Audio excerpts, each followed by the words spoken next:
네, 반갑습니다. 오늘 참 행복한 날입니다. 갈수록 가을을 느끼는 것을 느껴볼 수 있습니다. 우리에게 주어진 사계절, 한반도 국가에 주어진 특징 중에 하나입니다. 그렇죠? 그래서 봄, 여름, 가을, 겨울이 있는데 그 가운데 날씨가 동남아 현상이 일어나는 것 같아요. 그래서 비도 스콜 현상 비슷하게 내려오고 그렇습니다. 어쨌든 간에 그럼에도 불구하고 우리는 느껴지는 것은 가을은 좁아지고 있구나 라는 생각을 해보고, 봄도 여전히 좁아지고 있구나 라는 생각을 해봅니다. 그 다음에 뭐가 늘어나죠?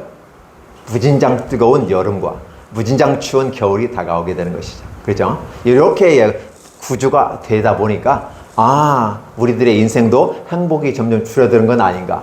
여러분들은 살아가면서 행복이 더 증가되기를 원하십니까? 아니면 더 줄어들기를 원하십니까? 원튼 원치 않든 간에 삶을 살다 보면 느끼는 것들은 즐거움보다는 불행이, 아픔이, 고통이 많다라는 생각을 해봅니다. 왜 그랬을까?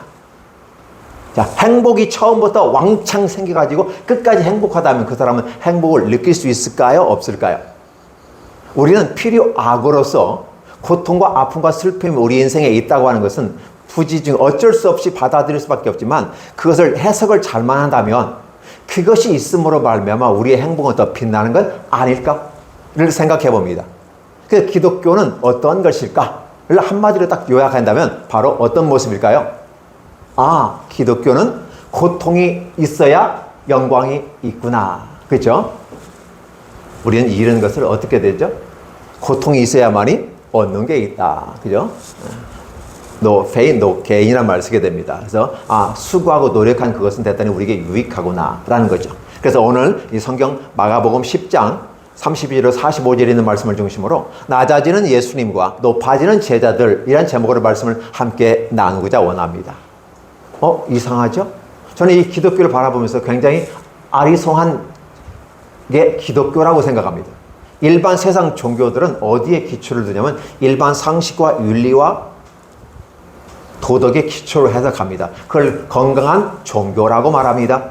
그런데 이 기독교는 어떻게 돼요? 그것을 넘어선 이민의 세계를 바라보는 신앙의 세계로 들어가게 됩니다. 종교와 신앙은 같으면서도 전혀 다른 성격을 갖고 있어요. 종교에 머물러 있다면 그에게는 구원이 없습니다. 그러니까 신앙의 단계로 올라갔을 때 비로소 구원의 빛이 비치게 되는 것이고, 무엇이 참된지를 구별할 수 있다. 그래서 기독교는 거룩한 종교다라고 말했을 때 그 거룩이라고 하는 것은 단지 다른 종교와 구별된 어떤 그런 것이지만 사실은 구별해 볼 수 있는 분별력의 은사가 우리에게 주어질 때 그래요. 좋은 것과 나쁜 것을 구별해 볼 수 있고요. 이런 것들이 기독교에서 특별히, 그리고 애매모호한 몽학성생과 초등학문에서 가르치는 종교성을 가지고 사람을 유인하는 유인책으로서 쓰는 그러한 것들이 아니라 분명하고 정확하게 보이는 것이다. 이 성경을 이런 말도 있죠. 내가 지금은 희미하게 보이나, 거울 보는 것처럼 희미하게 보이나 나중에는 얼굴과 얼굴을 대면하여 볼 것이요. 이게 바로 신앙의 단계입니다.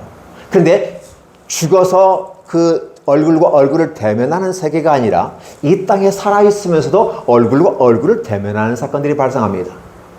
이게 놀라운 역사인 것이죠. 다른 종교에서는 있을 수 없는 일들입니다. 죽은 자가 내려왔습니다. 엘리야가 내려왔습니다. 모세가 내려왔습니다. 엘리야는 죽지 않았는데요? 그는 죽지 않고 올라갔기 때문에 그냥 내려오는 것이죠. 근데 모세는 분명히 죽었어요. 그냥 시신을 알지 못하였다. 장사할 것을 누구도 몰랐다라는 표현을 쓰면 죽은 것 같지만 사실은 하나님께서 올리셔가지고 변화산상에서 예수님과 만나는 사건들을 여러분 바라보시면 신기롭고 놀라운 일이 생겨요. 여러분 꼭 기억해 주시기 바랍니다. 기독교는 세상에 발을 디디고 있으면서 세상과 관계없이 떠 있는 배와 같구나. 그래서 일반 1차적인 원리 속에 일반적인 학문 내에서 바라보는 도덕과 상식과 윤리를 가르치지는 않아요. 근데 그는 일반적으로 교회에서 가르친다라고 볼 수 있죠. 왜? 종교에 포함되어 있기 때문에. 그러나 정상적인 교육은 착하게 사십시오라고 하지 않습니다. 착하게 사는 건 당연한 것이기 때문에 그걸 하라 하지 말 필요가 없어요. 십계명에도 하라 하지 말라 했는데 왜 교회에서 하라 하지 말라 합니까? 그거 당연한 거 아니에요? 그런데 우리는 그 몽학선생, 초등학문, 초등학생들에게 가르치는 학문이 다르고 중학교와 고등학교 때 다른 학문이 다릅니다. 또 대학에서 가르치는 학문이 달라요. 사실은 다를 게 뭐 있어요? 똑같은 건데. 똑같은 걸 가르치는데 좀 다른 변화된 모습으로 발전성을 가지고 와서 쉽고 어렵느냐. 그리고 단순히 보이는 1 더하기 1이라고 하는 산수적인 개념을 넘어서 수학적인 개념으로 더 향상되어지는 것, 가게 되는 것이죠. 우리 이러한 것들을 바라보는. 그래서 이 땅에서 바라보는 기독교는 여전히 1차적인 차원에서 눈을 바라보고 착하게 살고 바르게 살아가고 쓰레기 안 버려야 되고, 그것은 어렸을 때 유치원서부터 다 배웠던 겁니다. 근데 교회 쓰레기 버리지 마십시오 라고 가르치고 설교합니다. 기초 질서를 잘 지키시기 바랍니다. 얘기합니다. 왜? 안 지키니까 얘기할 뿐이죠. 그러나 교회에서는 그런 것을 가르치는 것이 아니라 이것은 기본적으로 깔고 가는 거다. 구원받은 사람, 영광을 참여한 사람, 하나님의 나라의 밭을 바라본 사람은 알아서 긴다. 알아서 행동한다. 군대에만 알아서 기라는 말을 해요. 무슨 소리예요? 일러주지 않아도 무엇이 옳고 그름인지, 너희가 이제 군인이고 대한민국을 지키는 사람은 마땅히 그걸 알아서 해야 되는 거야. 방향성만 일러줄게 라고 하는 부분이죠. 이 부분이 되죠. 기독교회는 알아서 하는 겁니다. 근데 알아서 할 수 없기 때문에 매 주일마다 여러분이 하나님 말씀을 와서 듣습니다. 사실 여러분 이 성경 말씀 안 읽어보셨나요? 다 들어보셨어요? 읽어보셨어요? 오히려 더 잘 알 수도 있어요. 오히려 목사가 설교하는 설교를 가지고 토를 달 수도 있어요. 괜찮습니다. 저는 토를 달기를 원해요. 왜냐하면 제가 하나님 말씀을 제대로 전하지 않았다면 그것은 성경에 기초하지 않은 겁니다 라고 얘기할 수도 있다는 사실이죠. 괜찮습니다. 왜냐하면 베레아 성도는 그렇게 했어요. 그렇게 해서 목사가 전하는 말씀을 과연 그리한가를 묻고, 아 그렇구나 라고 했을 때 그대로 믿고 수용하는 삶의 자세가 되어지면서 그들은 분명하고 확실한 것을 갖고 왔어요. 그러나 여태 한국 교회가 실수한 것 중에 하나가, 연약한 부분 하나가 애매모호하게 이 얘기를 한 것입니다. 그러니까 설교를 끝나고 예배를 끝났는데도 그냥 무슨 말 했어? 라는 느낌을 가지고 가는 것이죠. 하나님의 나라는 분명하고 정확한 것입니다. 왜 그랬을까요? 몽학선생 같은 구약의 율법을 따라서 왔던 구약의 어두운 모습 가운데서 들려지는 소리는 있는데 구체적으로 누군지를 몰랐어요. 보이지 않았어요. 만질 수 없었어요. 모세조차도 하나님, 내가 하나님 조금 보면 안 될까요? 하나님 계시는 거 그래 저라도 좀 봐야 하지 않을까요? 하나님이 어떻게 돼요? 너 보면 죽어. 대신 내가 너 살리기 위해서 내가 바위 사이에 내가 숨어서 이렇게 갈 테니까 너는 그 위에 내 등만 좀 봐라. 그래서 살짝만 등만 봤어요. 모세가 제대로 봤을까? 이런 생각해 봅니다.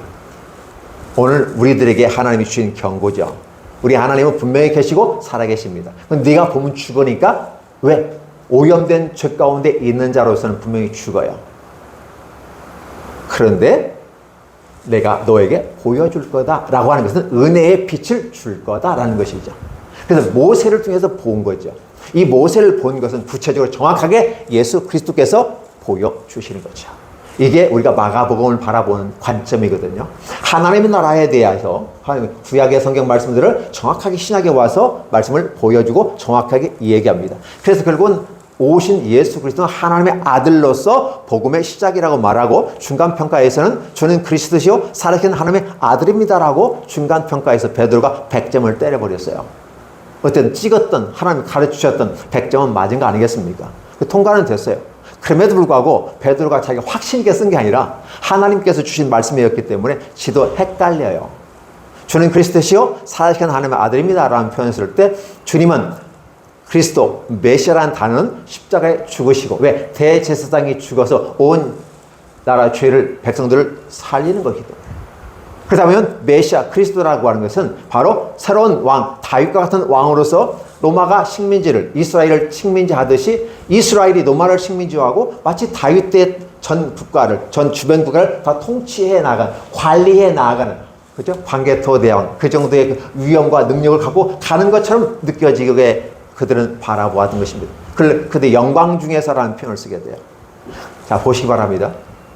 제자들의 모습은 이 땅에서 로마가 하는 것처럼 이스라엘이 대신 했으면 좋겠다. 그것이 다윗과 같이 연결된 거고 그게 메시아의 나라라고 생각했던 것이죠. 그래서 오늘 야고보와 요한 같은 경우도 이런 말을 쓰게 되죠. 당신의 영광 중에 임할 때 그 나라에 하나는 우편에 하나는 좌편에 세워주십시오. 저는 이 성경이 왜 이걸 했는지 이해를 전혀 못했는데 저 나름대로 한번 해석을 해보면 이렇게 해봅니다. 주님께서 12제자 중에서 3명을 데리고 다녔어요. 오지랖 넓은 베드로, 그렇죠? 나설 때 안 나서 다 나서요, 베드로. 그리고 아울러 야고보, 요한, 우리의 아들을 보완하게 성질 급하고 다혈질적이며 행동대장으로 일을 하면서 아마도 예수님의 최측근 역할을 감당하셨어요. 그러다 보니까 야고보, 요한 또한 그걸 알고서 오직했으면 사랑하는 제자라고 말하면서 요한을 챙겨주시잖아요. 이런 것들을 바라보면은 야고보와 요한이 당신의 나라에 임할 때 하나는 우편에 하나는 좌편에 앉게 해주옵소서 요구하는 것은 어떻게 되면 이 땅의 기여도에 보았을 때 내가 하나님의 나라에 임할 때 나의 기여도를 따라 그 나라를 앉혀주십시오 이렇게 생각하는 건 아닐까? 여전히 제자들은 이 땅의 삶의 모습 가운데 누구가 어떤 나라가 왕조가 펼쳐지든 간에 여전히 이 땅에서의 그것만 기준으로 삼고 있는 것 같습니다. 근데 예수님은 이 땅이 아니라 저 땅을 얘기합니다.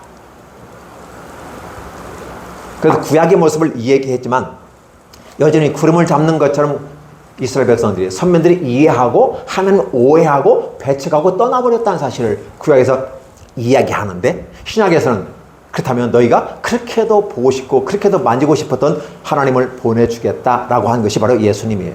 그 예수님이 하나님의 나라를 보여주었어요.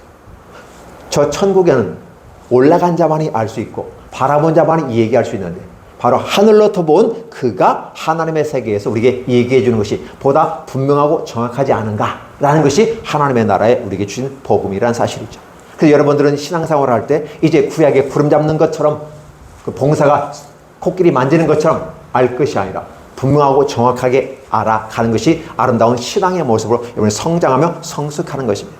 그래서 여러분이 이 땅에서 1 더하기 1은 2라고 하는 이런 자연산의 원칙의 계산해서 나가는 것이 아니라 1 더하기 1은 2가 될 수도 있고 그래서 에디슨이 그렇게 얘기했잖아요. 1 더하기 1은 2가 되는데 3이 될 수도 있고 4가 될 수도 있어요. 너는 도무지 애가 배울 자격이 안 됐고 기초가 안 됐구나. 그냥 나가. 우리는 너를 가르칠 수가 없어 라고 하는 거예요.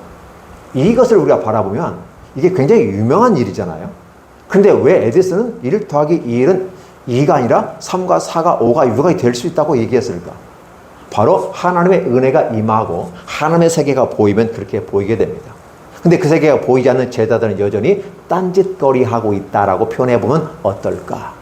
자, 주님은 1차, 2차, 3차에 걸쳐서 순환을 고지합니다. 내가 죽었고 3일 만에 살아나리라. 1차 가이사랴 빌립보에서 이야기하고 2차를 얘기합니다. 자, 첫 번째 얘기하니까 긴가민가 농담하는 거 아니야?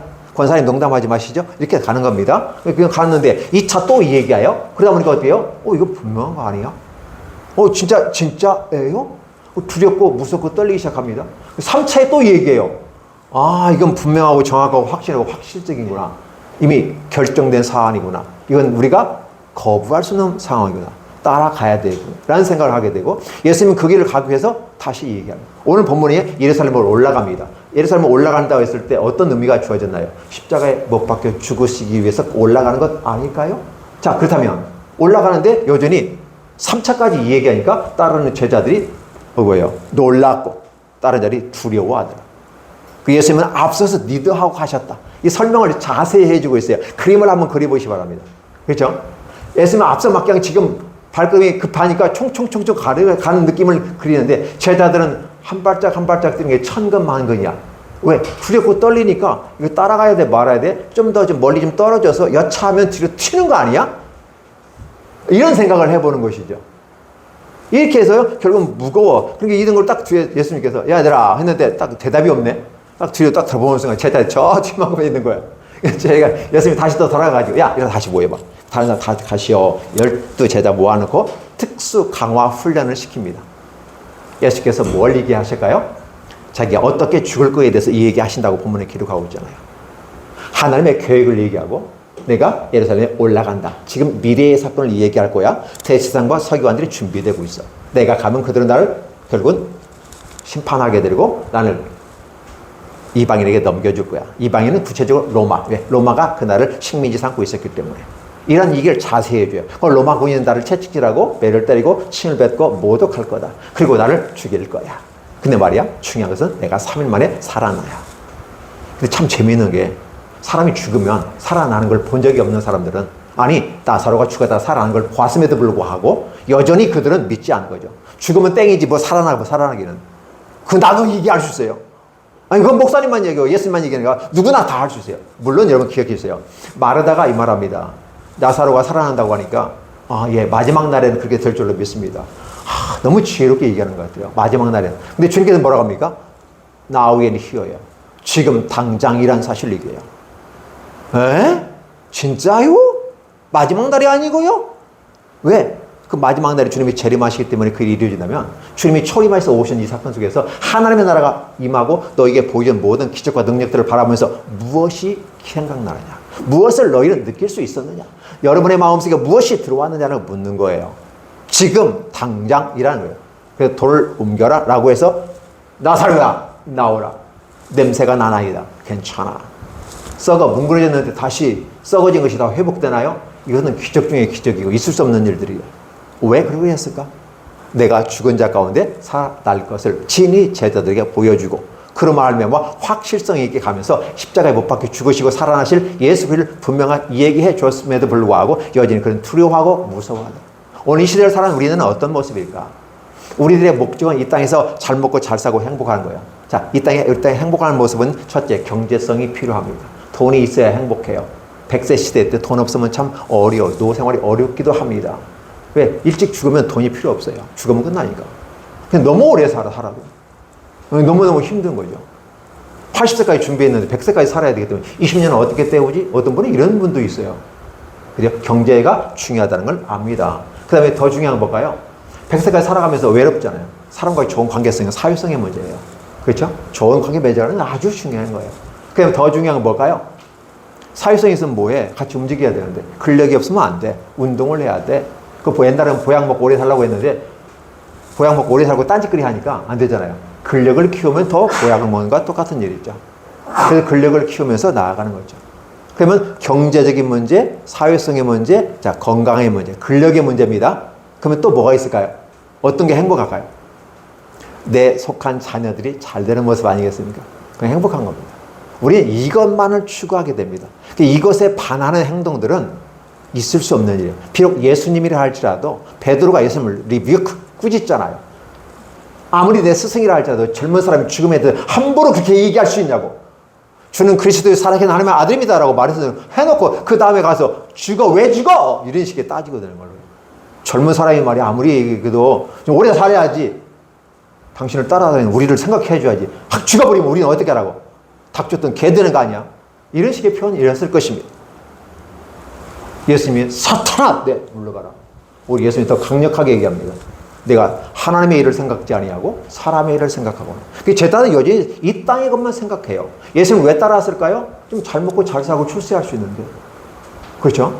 기독교도 두 종류가 있다고 했어요. 초창기에 공인되기 전과 공인된 후에. 여러분 이 얘기를 반복해서 했기 때문에 여러분 아실 겁니다. 그걸 아셔야 교회가 어떻게 돌아가는지를 알 수 있기 때문에 반복해서 말씀드립니다. 원래 교회는 양의 자리였어요. 그런데 공인된 이유는 이제 기독교는 잡히면 죽는 종교가 아니라 기독교에 들어오기만 하면 성공의 가도를 달리는 거야. 많은 사람들이 예수 믿어서 들어온 경우지만 안 믿고도 들어와요. 왜? 들어와야 끼리끼리 같이 할 거 아니에요. 그래서 양의 탈을 튼 늑대라는 것이 우리나라의 정서고 성경에서는 양과 염소를 구별하고 있는 거예요. 예, 늑대가 양의 탈을 쓰고 들어온 거고. 그렇죠? 근데 염소는 뿔을 가지고 있어요. 있으면서도 어떻게 돼요? 요즘가 들어와 있더라는 거예요. 참 재미있는 건 그래도 우리 동화에서는 탈을 쓴 늑대라고 하지. 그렇죠? 이게 겉으로랑 다 똑같은 양이에요. 근데 염소는 그래 염소잖아요. 뿔도 있잖아요. 근데 성경이 더 정확하게 표현하는 거예요. 이 교회가 그렇게 존재하는 거예요. 이 교회는요, 예수 믿고 구원받은 사람만 와서 행복하게 살아가는 존재가 아니라 여전히 기독교에 들어와서 출세의 가도를 달리기는 많은 사람들이 교회에 들어와서 가장하고 있더라. 믿지 않으면서도 하나님을 알지 않으면서도 형식과 예배드리고 전도하고 다 선거 다 해요. 구제도 다 합니다. 찬양 노래도 막 축제도 합니다. 근데 문제는 예수님을 안 믿는 사람이 많다는 거예요. 그걸 우리는 염소라고 하는 거죠. 왜 들어왔을까? 출세할 수 있고 성공할 수 있고 내가 돈 벌 수 있고 좋은 관계성을 맺을 수 있고 그렇죠? 좋은 관계성에서 내가 성장하고 행복할 수 있으니까 그러면 좋다라고 생각합니다. 그러다 보니까 때로 실수하는 사람들이 양들이 실수하는 것보다 염소가 더 실수를 많이 합니다. 양이 많을까요? 염소가 많을까요? 양이 더 많을 겁니다. 염소는 적은 수일 겁니다. 아니 반절 이하로 될 겁니다. 근데 문제는 그 염소가 하는 행동 때문에 결국 어떤 일이 발생해요? 교회가 욕을 얻어먹습니다. 여러분 착한 부신들 말씀대로 살려고 노력하신 분들에 의해서 욕먹는 게 아니라 우리가 싫어하는 그런 염소와 같은 행동을 하면서 나도 기독교인이라고 말하는 사람들이 많기 때문에 그 사람들을 향해서 욕하고 질타하는 거거든. 우리 이런 것들을 바라보죠. 이런 것들을 바라보면서 교회가 어떤 존재인가를 압니다. 그러니까 교회가 크냐 작냐가 중요한 게 아니라는 사실이죠. 교회는 크든 작든 하나는 믿는 양이 많으면 좋은 거고 염소가 최대한 적으면 좋습니다. 근데 어느 교회 가면 염소가 득실거리는 데도 많이 있어요. 아니, 염소는 둘째치고 염소는 받는 것만 하는 거예요. 그렇죠? 받아요. 굉장히 세요. 염소가 또 이 마가 세요. 딱 받으면요 굉장히 세요. 그런데 늑대 1위가 들어온다고 표현한다면 어떻게 할까요? 아예 잡아먹어버립니다. 그걸 이렇게 표현하죠. 이단 사입이라고 비유해 볼 수가 있을 겁니다. 교회는 그렇게 지금 혼탁된 세계 속에 있습니다. 여전히 하나님 말씀을 전하는 목사님들조차도 왜곡된 복음을 전하면서 그게 하나님 말씀이라고 가르쳐요. 착하게 사시면 복 받습니다 라고 가르칩니다. 예, 틀린 말은 아니에요. 당연히 그렇게 살아야 돼요. 그러나 착하게 살면 복 받는 게 아니고 그것은 복 받는 게 당연히 그렇게 하는, 복 받은 사람은 그렇게 하는 겁니다 라고 말하는 건데 오히려 그거 하면 복 받고 안 하면 복이 못 받습니다. 헌금도 하면 복이 되고 하지 않으면 안 돼요. 이런 식의 가르침, 기여주의, 공로주의로 가르치고 있기 때문에 그런 거죠. 근데 주님께서는 그걸 가르치지 않아요. 뭘 얘기합니까? 낮아지고 죽어가는 모습을 얘기해요. 나는 이 땅에 온 것은, 우리 45절에 내가 이 땅에 온 것은 왜 왔느냐? 섬기러 왔다. 종이 해방될 때는 반드시 대속물이 있어야 돼. 그렇지만 내가 모든 인류의 죄악을 대속해주기 위해서 나의 몸을 대속물로 내어놓을 거야. 어디에서? 십자가에서. 그러니까 예수님의 섬김이라는 단어는 단지 서비스 개념을 얘기하지만 예수님의 서비스 개념은 차원이 다른 서비스예요. 목숨을 내어놓는 서비스거든요. 십자가에 죽으시는 서비스예요. 그 십자가에서 죽으시고 다 이루었다라고 말하면서 우리에 대한 사랑을 확증하셨다고 로마에서 기록하고 있다는 사실이죠. 이것을 하기 위해서 지금 주님은 무거운 발걸음을 가지고 도망가려고 하는 제자들을, 불안에 떠는 제자들을 무거운 발걸음으로 억지로 따라온 그들을 끌고 예루살렘으로 올라가는 주님의 그 심정은 어떤 심정이었을까를 우리는 생각해 봐야 됩니다. 주님은 계속해서 낮아지기 원합니다. 어디까지? 십자가에 가요. 그러니까 십자가까지 나가지는 이 단계가 굉장히 어려운 거죠. 자기 혼자 가는 건 그나마 감당해요. 처음에도 예수님도 힘들었어요. 너무너무 힘들으니까 가서 감람산에서 할 수만 있으면 이 잔을 옮겨주십시오. 이 잔을 옮겨주십시오. 이 잔이 무슨 잔이죠? 십자가의 보혈의 피의 잔이에요. 근데 이 야고보 요한 같은 그 어떻게 돼요? 세례 상찬 때 포도주를 얘기하고 물 세례 받을 때 들어갔다 나오는 거 간단하게 이거 생각합니다. 근데 이 세례라는 개념은 원래 죽음이거든. 물속에 들어갔다가 죽었다가 다시 살아나는 걸 상징적으로 표현한 거거든요.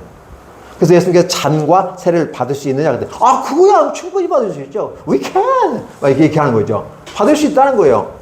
주님께서 하면 네가 그걸 받을 수 있으나 중요한 것은 네가 원하는 좌우편에 앉는 것은 내 몫이 아니다. 정해진 사람들의 것이다. 하나님만이 주시는 것이다. 라고 얘기하면서 네가 무엇을 요구하는지 질문을 하는데도 질문이 무슨 질문인지 모르고 질문하는 사람들이 있어요. 그렇죠? 우리가 이런 것들을 생각해 보면서 그리고 그 두 사람은 어때요? 당연히 내가 그만큼 하나님의 나라를 위해서 열심히 뛰었잖아요. 헌금하고 열심히 뛰었잖아요. 교회 발전과 성장을 위해서 했으니까 목사님께서는 저를 이렇게 장로 세워주셔야 되고 이 자리에 알려주셔야 되고 권사 세워주셔야 되고 집사 세워주셔야 됩니다. 당당하게 요구하는 것입니다. 하나님의 나라를 위해서 섬길 수 있는 자격을 가진 사람들, 은혜 충만히 받은 사람들을 교회를 세워야 되는데 때로 교회에서 그 직분자를 세울 때도 어떻게 세워요? 세워놓고 보면 자리가 사람을 만든다고 세워주는 경우도 많이 있어요. 그 자체가 잘못된 건 아니지만 그러나 지금 주님은 십자가의 주기에서 한 단계 한 단계 마음을 내려놓는 이 길을 하고 있는데 여전히 제자들은 계속해서 올라가는데 어디 올라가요? 끝까지 올라가는 겁니다. 주의 나라가 영광 중에 임하면 주님은 그 나라가 임하는데 십자가에 죽으시고 살아나시는 겁니다. 그게 영광이에요. 비로소 그게 영광인데 바로 이 제자들은 어떻게 돼요? 마치 로마가 이스라엘 다스리고 식민지 지배하는 것처럼 다윗 때처럼 그렇게 되기를 원하면서 그 나라의 우편과 좌편을 우리에게 주십시오라고 한다는 사실이죠. 그러니까 어떻게 해요? 예수님은 속 터지는 거죠. 그렇죠? 전혀 다른 세계를 얘기하고 있어요. 봉창 뒤지는 소리예요? 봉창 터지는 소리예요? 네, 그죠? 지금 봉장 터지는 소리 하고 있는 거예요. 우리가 이런 것들을 생각해 보면 이 제자들 여전히 중간평가를 통과했지만 여전히 끝까지는 가지 못하고 많이 어려워하고 힘들구나. 여러분 기억해 주세요. 기독교인은 힘들어합니다. 기독교인은 뭐 천사인가요? 아니에요. 주님과 함께 그 길 따라가는 건 너무 힘들어요. 그게 제자도예요. 근데 왜 힘들까요? 나의 책임을 지고 가는 모습이 필요해요. 기독교인들이 책임을 지지 않아요. 솔직히 목사님부터 시작해서 저 자신부터 시작해서 책임을 안 지려고 하는 성향이 굉장히 진해요. 그럼 목사가 그렇지 않은데 장로가 그렇게 했어요? 장로라는 개념은 안수받은 자로서 행정적인 교회 관리자입니다. 그렇죠? 리더예요. 그러면 책임을 져야 되는데 책임을 지려고 안 해요. 그러면 목사 장로가 책임 안 지는데 권사님과 안수집사님이 책임지려고 할까요? 일반 서리집사님이 책임지려고 할까요? 아니에요. 들키지만 않으면 되고 잡히지만 않으면 되고 드러나지만 않으면 돼. 이런 생각을 갖고 있는 것은 아닐까? 그리고 오직 나만 잘 되면 돼. 나만 높은 자리에 앉고 나만 잘 되면 남이 어떻게 됐든 간에 고통을 받든 말든 주님이 직장에 죽든 말든 상관이 없어 라고 말하는 건 아닐까? 이런 이기적인 모습이 있기 때문에 우리는 어떻게 해요? 인간답게 평가해라. 인간답게 생각해봐라 라고 우리에게 얘기하는 거죠. 사람이라면 분위기와 환경을 안다. 주님께서 십자가에 지기를 고난을 당하고 낮아지는 그 모습을 지금 내리막길을 걸어가고 있는데 우리 위로와 같이 어떻게 협력하고 우리가 무엇을 할 수 있을까요? 지지해주고 격려해주지는 못할 망정. 그 나라가 임하면 아직도 임하지 않는 그 나라를 마치 도장을 찍고 그죠? 달라고 하는 식의 모습을 하는 이들 제자들의 모습을 바라보면서 좀 안타깝고 안타까운 일입니다. 우리들이 생각하는 모습들, 여러분들이 신앙생활을 하면서 믿음의 생활을 하고 있는 거잖아요. 세상에서 가르치는 이 기준과 전혀 다른 길을 걸어가는 존재들이에요. 그러니까 당연히 세상과는 역행하는 자들이에요. 순행자가 세상의 역행자들이 기독교인들이에요. 다른 불교나 다른 종교나 다른 곳에서 세상과 거슬리는 거 봤어요? 거슬리지 않습니다. 오직 교회만이 탄압을 받습니다. 왜? 진리를 따라가고 세상을 거스르니까 잘못된 걸 잘못됐다고 얘기하잖아요. 한국 교회가 잘못된 걸 잘못됐다고 말하지 못한 시절도 있었어요. 그래서 교회가 또 욕도 먹었습니다. 그러나 사실은 한국 교회가 이 세상을 바라보면서 잘된 것을 잘됐다고 얘기하고 못됐던 걸 못된 걸 얘기하고 중요한 건 그걸 말하는 교회 자신들조차도 그렇게 살아가려고 노력을 해야 되는데 아예 포기하고 남만 판단하는 모습들. 그래서 남의 눈에 있는 티는 찾아내면서 지 눈에 있는 들보를 바라보지 못한다라고 성경에서는 이야기하고 있는 거죠. 오늘 이 본문을 바라보면 우리는 주님을 따라가는가, 제자도의 길을 걸은가, 아니면 우린 역행하는 삶 중에서 나의 이 땅에서의 행복만을 추구하는 존재들인가, 내가 예수 믿은 건 왜 예수 믿었는가, 과연 나는 예수를 믿었다고 생각하는가, 내가 예수를 따라가는 제자들인가를 스스로에게 질문하는 시간들이 되기를 원하기 위해서 이 시간 만든 것이지요. 그래서 오늘 저와 여러분들은 지혜로운 사람이고 신앙과 높은 차원의 세계를 바라본다면 스스로가 질문하는 겁니다. 그래서 행동주의자, 경험론주의자인 야고보와 요한의 모습이 아니라 생각하고 그래서 나는 존재한다고 데카르트의 모습, 합리론주의거든. 그래서 우리 본유개념이라고 철학에서는 이야기하는데 우리 양심이 본유개념이에요. 그럼 우리 양심에 주어진 하나님께서 새겨넣으신 이것에 여호와의 말씀을 비춰주시면 과연 말씀이 그리한가를 묻고 그 말씀이 그러면 아멘하고 따라가는 것이고 그에서 벗어나는 길이라면 차단해 나가는 모습들. 이게 바로 아름다운 모습입니다. 그렇다고 해서 반드시 합리론이 우세하느냐? 아니죠.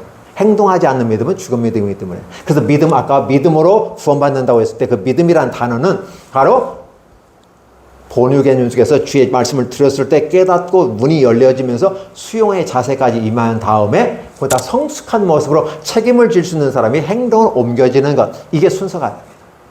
그랬을 때 기독교를 아름답게 이해할 수 있고 내가 아름답게 성장할 수 있는 모습.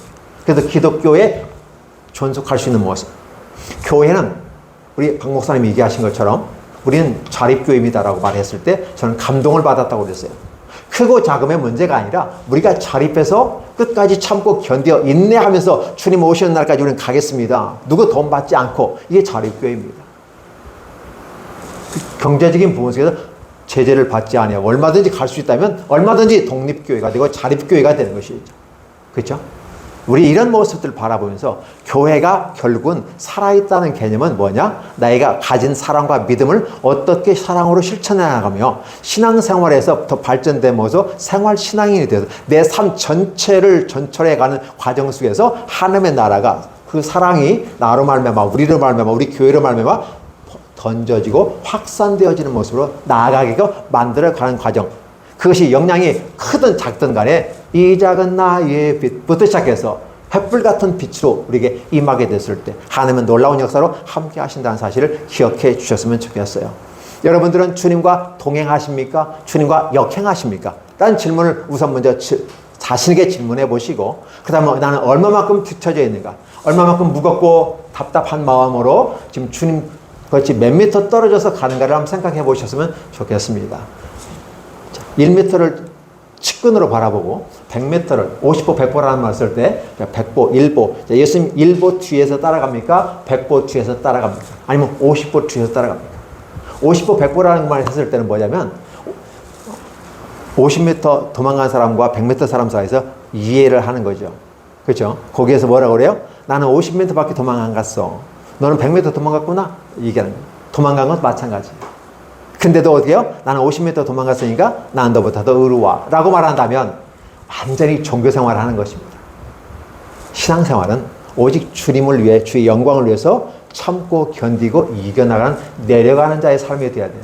그래서 벼가 익으면 고개를 숙인다. 이 가을의 추수의 계절이 됐습니다.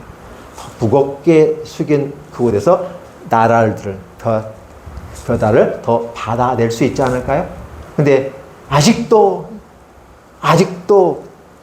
밤인가 봐. 나풀거리고 까불까불하고 있어. 잘났다고 떠들고 있는 그런 깐부기 같은, 그죠? 이런 것들은 결국 다 쳐내죠. 결실이 없는 거잖아요. 그래서 오늘 저와 여러분들이 함께 생각해 봤으면 좋겠어요. 가을을 맞이하고 풍요로운 계절을 향해서 우리 가면서 나는 과연 익어가고 있는가?